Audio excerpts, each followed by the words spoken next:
it's just a bizarre. It's a bizarre situation. Oh, and it's such a bizarre situation. This whole Conte, Pochettino, Solskjaer, Levy mess that I think watching an episode of Succession last night kind of made me realise there are similarities. Yes. Now, for people, I'm sure you're a big Succession fan as well. Big fan. I know most of the world is at the moment, really. And look, I won't give any spoilers. Season 3, episode 3 aired last night. Excellent episode. Quite enjoyable episode, it has to be said, up there with one of the best. But I have to say, there are characters in this real world football debacle that remind me of characters from Succession. So I see Antonio Conte as Logan Roy. Owen, he's brutal, takes no prisoners, knows what he wants. It's all out war. I saw a clip of Conte chatting to Thierry Henry yesterday in an old interview on Sky Sports, and you probably saw the same clip. Incredible. Like he's asked, Henry kind of, for people who didn't see it, asks him, what about players who don't get on board, maybe are acting up in training and that sort of thing, and are they left out of the team then? Are they taken out of the equation? And Conte's reply is just, I would prefer to kill them. Like, his face was stony. He wasn't even joking. He was like, I would prefer to kill them and have 22 players left than deal with the consequences of a player, because you can't lose the dressing room. So that was kind of a Logan Roy answer, I thought. Yeah, good shout. A terrifying prospect. I would see Ole Gunnar Solskjaer as cousin Greg.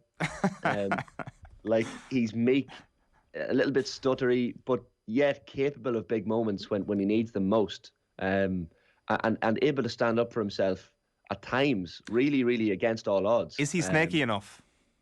Well, this is the thing. Like, Solskjaer's a PR man. Solskjaer comes out in post-match interviews when he's lost, and he has the smirk on his face. And looks, that pisses some fans off, but you can't help but almost have that lovable rogue feeling for him. Maybe he's not vicious enough, but I just have that cousin Greg vibe off Ole Gunnar Solskjaer. And I love them both. Like, I'm a United fan, I make no bones about it. I love Ole Gunnar Solskjaer. Maybe it is for nostalgic reasons, yes, but I also love cousin Greg.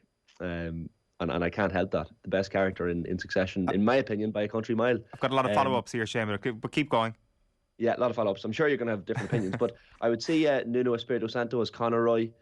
Nobody wanted him anyway. There are moments of humour, glimmers of strength. Like, people who maybe have seen the show, Conor Roy decides at some point or other to maybe go for president. It's not a big plot point, but Nuno had the same lofty hopes when he went for the Spurs job, and look, it just didn't work out. He didn't have the support that he needed. So I would see Nuno Espirito Santo as Conor Roy. I would see Daniel Levy as Tom. So Tom Wamsgans, who's the husband of Shiv in the show, like, fancies himself as a shrewd operator, Levy, but he's starting to be shown up a little bit now, and he's throwing one last roll of the dice. So it's kind of a Tom move, and we don't see much of him, but we see plenty of Tom in the show. But Daniel Levy is the same kind of, really fancies himself as a businessman and someone who's very successful, but the cracks are starting to show now, and I think he's showing one last roll of the dice. I would see Maurizio Pochettino, although he's not directly involved in this whole thing, as Kendall Roy, dark horse, went off to PSG to do his own thing.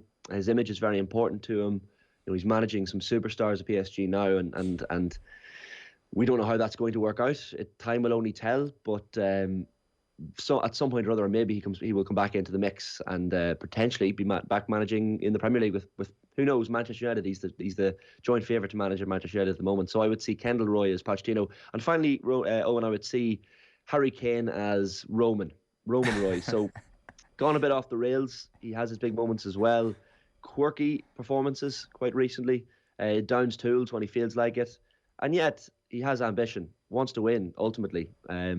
But quite recently just hasn't been good enough, hasn't been there. So those are the comparisons I would see. And look, Succession is, in my opinion, the best show I've watched since Breaking Bad, probably, which is a lot because I'm a massive Breaking Bad fan. But those are the comparisons I think. And you probably have different opinions. I mean, it's an exceptional list, Shane. It's only when you start to dive into the relationships between the characters that maybe there's a few flaws. But I like your Harry Kane Roman comparison. The writer is just completely neglecting to give us anything of late. I mean, where is Harry Kane of late? He has been completely ineffective. It's the same thing can go with Roman. I can take your one-liners here and there, but completely ineffective. Lame duck so far in season 3, which can definitely be said of the 2021-2022 season. The one thing I'd pull you up on is the Tom and Greg dynamic.